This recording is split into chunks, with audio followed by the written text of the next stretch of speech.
भागलपुर के मुजाहिदपुर थाना क्षेत्र के मारूफचक मोहल्ले में एक ठग के घर पर मोहल्ले के लोगों ने जमकर हंगामा किया। दरअसल इंदिरा आवास लेने के लिए मोहल्ले के 40 लोगों ने आवेदन दिया था। वहीं ठग विनोद रजक के द्वारा इंदिरा आवास के नाम पर आवेदन करने वाले सभी आवेदकों के घर जाकर इंदिरा आवास दिलाने और कागजात बनाने के नाम पर किसी से 4,000 तो किसी से 9,000 रुपये इंदिरा आवास दिलाने और कागजात बनाने के लिए 2 साल पहले ही लिए गए थे। लेकिन आज तक लोगों को ना तो इंदिरा आवास मिला और ना ही कोई कागजात ठग के द्वारा दिया गया। ठगी का शिकार हुए लोग किसी से कर्ज लेकर पैसा इकट्ठा कर ठग को दिए थे। वहीं जब ये लोग पैसा मांगने जाते तो वो घर से फरार हो जाता था। आज मोहल्ले के लोग इकट्ठा हुए और ठग के घर सुबह सुबह पहुंच गए और पैसे वापस करने की मांग करने लगे। ठग के द्वारा पैसा लौटाने के लिए एक बार फिर से समय लिया गया। वहीं ठगी का शिकार हुए लोग परेशान हैं। ग्रामीण क्षेत्र के बाद अब इंदिरा आवास में ठगों के द्वारा शहरी इलाके के गरीबों से भी ठगी का सिलसिला शुरू हो गया है, जिस पर प्रशासन को कार्रवाई करने की जरूरत है। हाँ, इंदिरा आवास हाँ कि पास हो गए 4-4 हजार पैसा द पास हम सब करवा देव। हाँ, कागज पत्र सब ओके करवा देव। अभी कुछ होलो जे 4-4 दू फोटो ले लेख। हाँ, और वो पैसा 4-4 हजार लेख। 40 आदमी रो 4 बस्ती रो 40 आदमी रो 10 ही नखरो मारूच करो 10 राजीव बाबू गली रो 10 सालेपुर रो और 10 यंकरो की कहे छै है गोड़ी टोला रो। तब कि सब रो पैसा यहाँ खैले छी। इंदिरा आवास नहीं मिला? नहीं। कितना दिन के पैसा दिए हुए? लॉकडाउन रो पहले लॉकडाउन जे लागलो रहो। पैसा मांग कर क्या करता है? हाँ? पैसा मांग रहे हैं तो? पैसा तो घर बना लो। पैसा मांग रहे हैं इससे तो क्या बोल रहा है? तो कहे कि 10 दिन हम देव। हाँ, 2 तारीख तक। हाँ, कि लौटा देव। आ जब नहीं लौटेते तो हम की करबे? अखनी हमरा सनी बेटा सनी नहीं रहते कोई नहीं। हमरा घर में कोई गार्जियने नहीं रहते। चलो हाँ शादी भी छै अथी हमरा बहन बेटी रो ओकरा टका ले छी। कर्जा लिए थे? हाँ, हम कर्जा लेके एकरा देले छी पैसा। ये हम कागज बनाने का पैसा लिया। क्या चीज का कागज? कागज सब इंदिरा आवास में सब जो कागज लगेगा उसका कागज। कितना पैसा लिए थे? सब दिया है।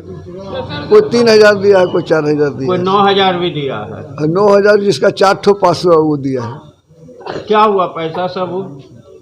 पैसा सब हम कागज बनाने में लगाए हैं। सब अभी लोग मांग रहे हैं तो आप कह रहे हैं 2 तारीख को देंगे। हम 2 तारीख को सबको दे देंगे पैसा। तो कागज नहीं बना, पास नहीं हुआ ये लोग का? नहीं, सबका पास हो गया। सब 3 आदमी का पास नहीं हुआ है। तो पैसा आप काहे लिए थे? पैसा तो हम कागज बनाने का लिए कहाँ थे। कौन कागज बनाने का?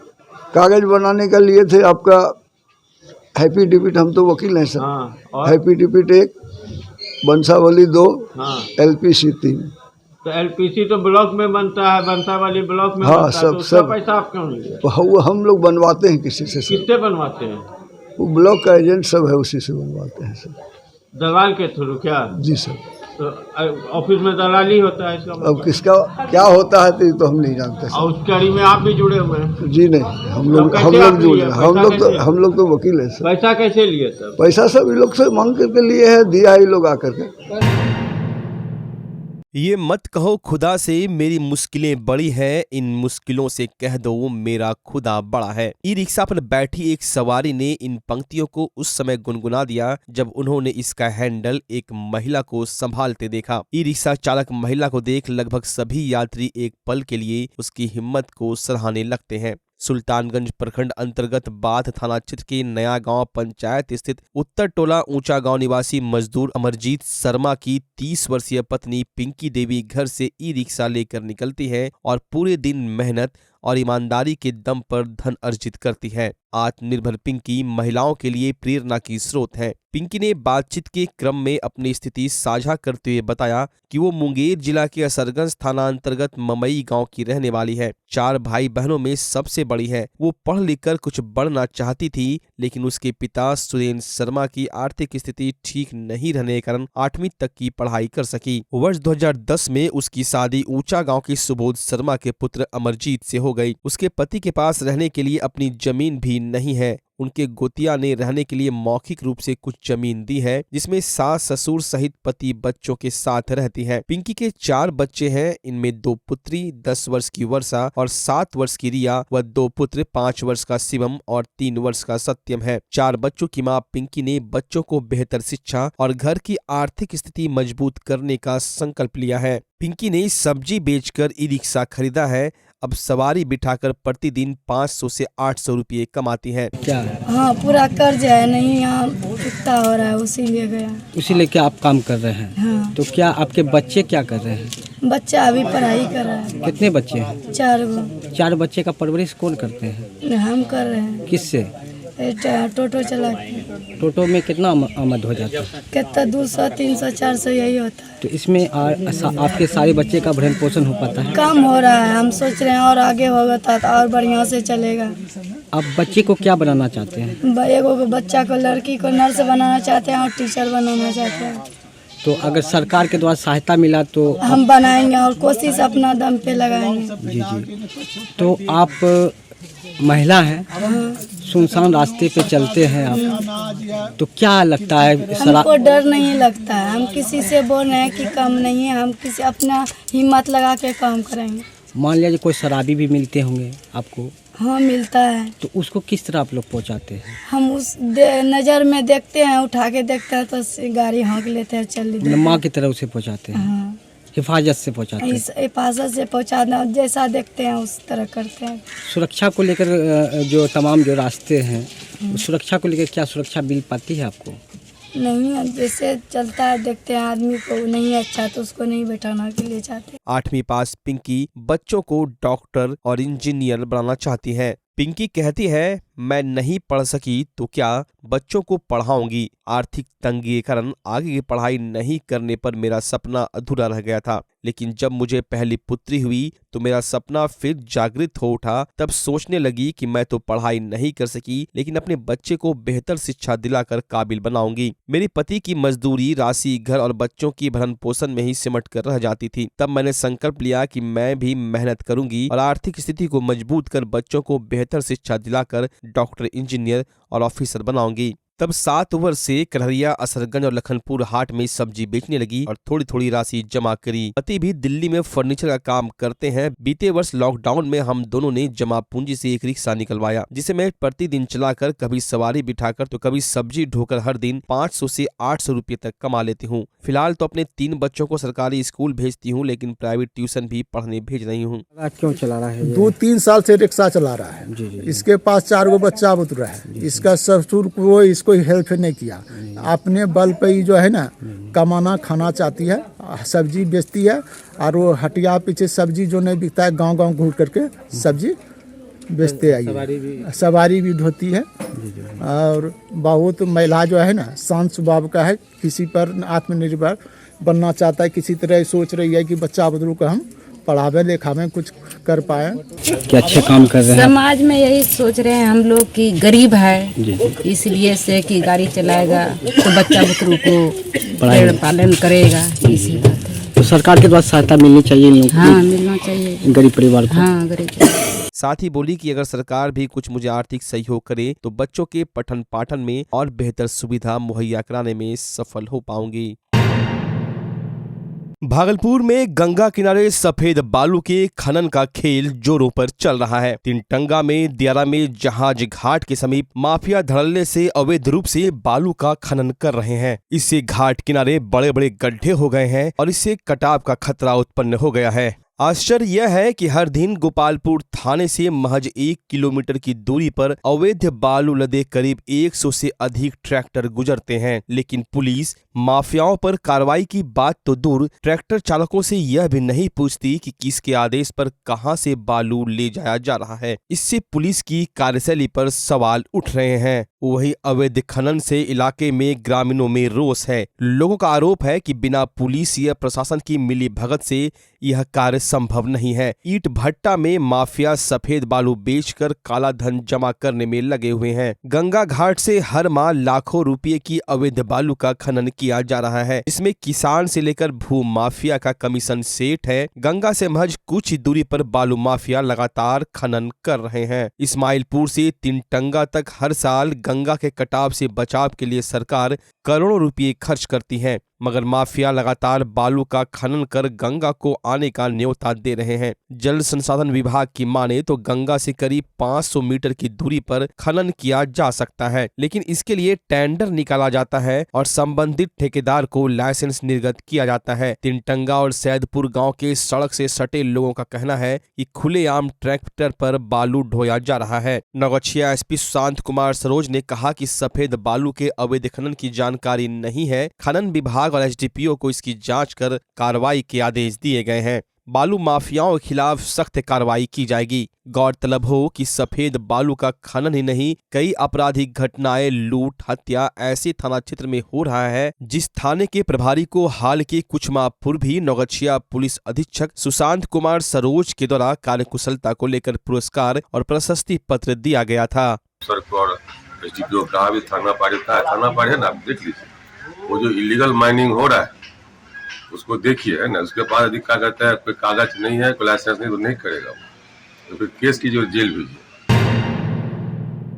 बिहार में पूर्ण रूपेण शराबबंदी कानून लागू है, फिर भी शराब माफिया नए नए तरकीब निकालकर शराब की तस्करी करते दिखते हैं और शराब बनाने का कारोबार भी करते हैं। गौरतलब हो कि कोसी नदी बिहार के लिए शोक की नदी के रूप में जानी जाती है, पर शराब माफियाओं के लिए नदी खजाने की पेटी से कम नहीं है। यहाँ शराब माफिया शराब छिपा कर रखने का काम करते हैं। भागलपुर जिले में शराब माफियाओं के द्वारा कोसी नदी किनारे पानी और कछार के बीच भारी मात्रा में अर्धनिर्मित शराब छुपा के रखा गया था। पुलिस ने गुप्त सूचना के आधार पर छापेमारी करते हुए इसका उद्भेदन 19 नवंबर को शाम के समय किया था। ताजा मामला भागलपुर जिला की रंगरा ओपी क्षेत्र स्थित कोसी नदी के किनारे कौशकीपुर दियारा का है। यहाँ कोसी नदी के कछार पर शराब माफियाओं के द्वारा देसी शराब बनाने का सामान भारी मात्रा में पकड़ाया है। कोसी नदी के किनारे और कोसी नदी से निकले कछार के बीच भारी मात्रा में अर्धनिर्मित देसी शराब और शराब बनाने वाले बर्तन को भी छुपा कर रखा गया था। गुप्त सूचना के आधार पर इसकी भनक नौगछिया पुलिस को लगी। नौगछिया एसपी सुशांत कुमार सरोज ने त्वरित कार्रवाई करते हुए इस टीम का गठन किया, जिसने चयनित स्थान पर जाकर धावा बोला। हालांकि चिन्हित जगहों पर जाने के क्रम में पुलिस को काफी मशक्कत करनी पड़ी, चूंकि देरा इलाके में कोसी नदी किनारे पानी और पानी से निकलने वाले घास के बीच में छुपाकर भारी मात्रा में अर्धनिर्मित शराब रखा गया था, जिसे पुलिस ने जब्त किया। जानकारी देते हुए नौगछिया एसपी सुशांत कुमार सरोज एसडीपीओ दिलीप कुमार ने बताया कि रंगरा थाने के लिए यह बड़ी उपलब्धि है। बिट्टू कुमार कमल के द्वारा शराब माफियाओं के खिलाफ बड़ी कार्रवाई की गई है। इस छापेमारी में कुश्तीपुर देरा कोसी नदी किनारे से कुल 31 ड्रम अर्धनिर्मित देसी शराब, वहीं 2 एल्युमिनियम का शराब बनाने वाला उपकरण यानी डेगची पुलिस को बरामद हुआ है। बरामद 31 ड्रम में लगभग 2000 अर्धनिर्मित देसी शराब था, जिसे वहीं पर विनिष्टीकरण कर दिया गया। शराब किसकी है, इसके लिए पुलिस छानबीन कर रही है। शराब माफियाओं के पास पहुंचने के लिए पुलिस जांच पड़ताल कर रही है, जबकि शराब माफियाओं पर नकेल कसने के लिए उत्पाद विभाग ने कई हथकंडे अपनाए हैं। यहाँ तक कि हवाई सर्वे और ड्रोन की भी सहायता ली जा रही थी, लेकिन वो कुछ दिनों के लिए ही थी। देसी शराब निर्माण करने वाले तस्करों पर मानो प्रशासन का कोई खौफ नहीं, वो खुलेआम देसी शराब बनाने का कारोबार करते हैं। मधुसूदनपुर थाना क्षेत्र के गोविंदपुर मोड़ राजेंद्र राजस्थान यात्री शेड के पास 16 नवंबर की रात्रि अपराधियों के द्वारा सड़क पर बांस लगाकर दरियापुर के रहने वाले कृष्ण कुमार की हीरो होंडा मोटरसाइकिल लूट ली गई थी। इस मामले का पुलिस ने उद्भेदन कर लिया है। वहीं लूटी हुई मोटरसाइकिल के साथ 3 अपराधियों को भी गिरफ्तार कर लिया गया है। घटना के बाद एसपी सिटी के नेतृत्व में टीम बनाकर अपराधियों की धरपकड़ के लिए छापेमारी की गई, जिसके बाद पुलिस ने घटना में शामिल 3 अपराधी दिलखुश कुमार, अंकुश कुमार और प्रीतम कुमार को गिरफ्तार कर लिया। वहीं लूटी गई मोटरसाइकिल को भी पुलिस ने बरामद कर लिया है। घटना में 3 अपराधी अभी भी पुलिस की गिरफ्त से बाहर हैं, जिनकी गिरफ्तारी के लिए पुलिस लगातार छापेमारी कर रही है। लूट के 4 दिन के अंदर अपराधियों की गिरफ्तारी को पुलिस एक बड़ी उपलब्धि के रूप में देख रही है। 17 तारीख को मधुसूदनपुर थाना अंतर्गत जो टूटा पुल जो जहाँ पे नाम की जगह है, वहाँ पर 4 अपराध कर्मियों ने एक मोटरसाइकिल एक आदमी व्यक्ति जो कि उनका नाम है कृष्ण कुमार, दरियापुर के रहने वाले, उनसे छीन ली थी। और उसमें जैसे ही उन्होंने छीनी, उन्होंने तुरंत सूचना दी, जिसमें हम गश्ती दल भी वहाँ पे पहुँचा था। और अगले दिन भी हमने छापामारी टीम का गठन किया और कुछ नाम हमारे सामने आए थे, उसमें हम तुरंत छापामारी किए। तो उसमें 3 लोग अभी गिरफ्तार हो चुके हैं और 3 अन्य लोगों का संलिप्तता इसमें सामने आई है, जिसमें से 2 लोगों ने लाइनर का काम किया था और 4 लोग कुल जो थे वो मुख्य जिनकी भूमिका रही थी। इसके अलावा 3 लोग जो गिरफ्तार हुए हैं, इसके अलावा बाइक बरामद कर ली गई और जो बचे हुए 3 लोग हैं उनकी गिरफ्तारी के लिए छापामारी जारी है। कुछ आपराधिक पृष्ठभूमि भी है? आपराधिक की पृष्ठभूमि इनकी सबकी निकाली जा रही है, खंगाली जा रही है और जैसे हो जाएगा तो हम सूचना दे दी जाएगी। गिरफ्तार लोगों में लाइनर कौन है? गिरफ्तार लोगों में लाइनर का जो काम किया है उनका नाम है शिशु कुमार और गंगवा यादव, दोनों ही भथोड़िया के रहने वाले। तीसरा जो गिरफ्तार हुआ सके 2 लोगों ने लाइनर काम किया था। तीनों गिरफ्तार कहाँ का रहने वाले थे? जो गिरफ्तार हैं उनमें रहने वाले एक भथोड़िया के रहने वाले हैं और 2 लोग कंझिया के रहने वाले, यानी एक ही थाना के। हाँ। भागलपुर के गौराचक्के स्थित नीमा गांव में जीवन जागृति सोसाइटी के द्वारा चलो गांव की ओर कार्यक्रम के तहत मेडिकल कैंप का आयोजन किया गया। इस कैंप में महिलाओं की स्वास्थ्य जांच की गई। महिलाओं को कैंसर सहित अन्य बीमारियों के बारे में विस्तार से बताया गया। महिलाओं में ब्रेस्ट कैंसर और बच्चेदानी में होने वाली कैंसर के बारे में विस्तार पूर्वक जानकारी दी गई। महिलाओं को बीमारी होने पर किस तरह के लक्षण दिखाई देते हैं और इसके साथ साथ बचाव के उपाय और इलाज के बारे में विस्तृत जानकारी दी गई। शहर की प्रमुख महिला चिकित्सक डॉक्टर रोली भारती और अन्य महिला चिकित्सकों के द्वारा ग्रामीण महिलाओं को बीमारी के बारे में बताया गया। कार्यक्रम के दौरान काफी संख्या में ग्रामीण महिला उपस्थित थीं। जीवन जागृति सोसाइटी जैसा नाम है, हम लोग हर एक समस्या पर जागृति करते हैं, लोगों को जागरूक करते हैं। हम लोगों ने महिलाओं के कैंसर को समझाने का बीड़ा उठाया है, उनको ये समझाने का बीड़ा उठाया है कि कैंसर जानलेवा तो है, लेकिन यदि सही समय पर उसको पकड़ लिया जाए, पहले पकड़ लिया जाए तो उसका इलाज संभव है। उसी उद्देश्य से आज हम लोग नीमा गांव में हम लोग कैंसर जागरूकता अभियान हम लोग चला रहे हैं और इसके लिए यहाँ सैकड़ों महिलाएं आई हुई हैं। इसमें हमारे 2 डॉक्टर्स हैं और डॉक्टर रेखा झा और डॉक्टर रोली भारती और संस्था के सदस्य हैं।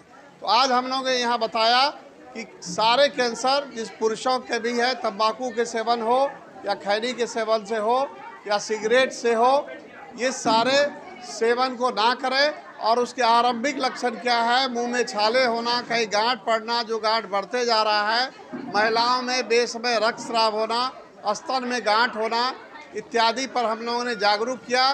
यदि आपको कोई भी आशंका हो तो आप आशा से मिलिए। आज का यह जो कार्यक्रम है, यह कैंसर के प्रति ग्रामीण इलाकों में जागरूकता फैलाने के लिए किया जा रहा है। मेरा नाम है डॉक्टर रेखा झा। मैं जीवन जागृति सोसाइटी की संरक्षक हूँ और मैं अध्यक्ष भागलपुर ऑब्स गायनी सोसाइटी की हूँ और मैं ईस्ट जोन कोऑर्डिनेटर भी हूँ पब्लिक अवेयरनेस कमेटी फॉक्सी की। इस नाते मैं जागरूकता के अभियान को लेकर के मुझे ये प्रचार जो है 3-4 राज्यों में करना है, झारखंड, बिहार, उड़ीसा और साथ में जो है आपका बंगाल। तो इस काम को लेकर के हम लोग आगे बढ़े हैं और चूँकि जीवन जागृति से मैं शुरू से जुड़ी हुई हूँ तो ये मुझे एक अच्छा प्लेटफॉर्म देती है जिससे कि ये जागरूकता अभियान को आगे ले जा सकती हूँ। दोस्त अपने डॉक्टर्स के सामने खुलकर बातें करें। ये नहीं कि हमारे पास कोई ब्रेस्ट से स्तन संबंधी कोई दिक्कत आ रही है तो हम इसे छुपाने की कोशिश करें, क्योंकि कैंसर एक ऐसी चीज़ है जिसके बारे में आप जितनी जल्दी विशेषज्ञ से सलाह लेते हैं उतना ही उसका इलाज आसान हो जाता है। अगर आप विलंब करते हैं तो जो ठीक होने वाली बीमारी भी है वो भी ठीक होने से कई कदम आगे चली जाएगी। तो सबसे ज़रूरी है कि हम अपने शरीर को पहचानें कि हमारा शरीर नॉर्मल कैसा होता है, हमारे ब्रेस्ट का नॉर्मल आकार कैसा है। ये महिला के लिए जागरूक होने के लिए बहुत ज़रूरी है, इसलिए कि गरीब मोहल्ला है, इसलिए यहाँ ही सेंटर पे बढ़िया है कि महिला सब कैंसर से जो मुक्त रहती हैं उसके लिए जानकारी हो जाएगा। इसमें से डॉक्टर अजय कुमार, रेखा झा, ये सब जो आए हुए हैं सब मिल कर के करने के बाद ज़्यादा फ़ायदा मिलेगा। इसलिए यहाँ को फ़ायदा के लिए सबको आए हैं, फ़ायदा पहुँच जाए जनता को, जो गरीब महिला है उसको फ़ायदा मिल जाए, डॉक्टरी इलाज हो जाए, जो उनको बांटना उसको दिया जाएगा तो ठीक है।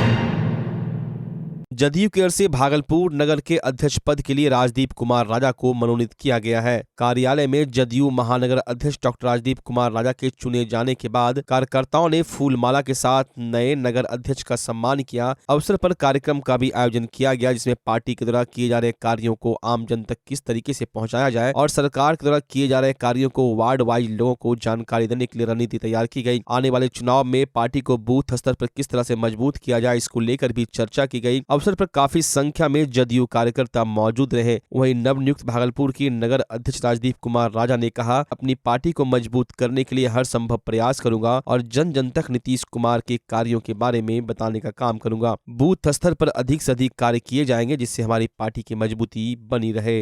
ये मेरा चौथी बार है। इस बार भी निर्विरोध जीते। क्या लग रहा है जी? पार्टी के लिए आप क्या करेंगे? पार्टी के लिए हम समर्पित कार्यकर्ता 2013 से हैं। आप पार्टी की मजबूती की वजह से और कार्यकर्ताओं की उम्मीद पे खड़े उतरे हैं। इसके लिए ही कार्यकर्ता ने चौथी बार मुझे नगर का जिलाध्यक्ष चुना है। क्या बचा हुआ जो आगे कीजिएगा? बचा हुआ है कि हम अपने सरकार की नीतियों का, पॉलिसियों का वार्ड सेक्टर घूम के उनके विकास कार्यों का वर्णन करते हैं, लोगों में जागरूकता पैदा करते हैं। विशेष अभियान मेरा शराबबंदी पे रहता है, नशाखोरी पे रहता है। जो बचा हुआ थोड़ा भी काम है उसको 3 साल में हम लोग नीतीश कुमार जी के कार्य को जन जन तक पहुँचाएंगे। शराबबंदी तो आपके ही क्षेत्र में ज़्यादा सुनने मिलता है। देखिए, किसी को रोका तो जा नहीं सकता है, मगर कुछ ऐसे लोग हैं जो काम करते हैं, मगर सरकार इस पर जो है संज्ञान हमेशा लेती रहती है। और उन्होंने एक नया पॉलिसी बनाया है कि अब जो लोग पी रहे हैं, गिर पड़ रहे हैं, जो लाने वाले लोग हैं, उन पे विशेष उनका अभियान चल रहा है। हो सकता है कि 8 साल 6 महीने में पूर्णतः शराबबंदी लागू हो जाएगी।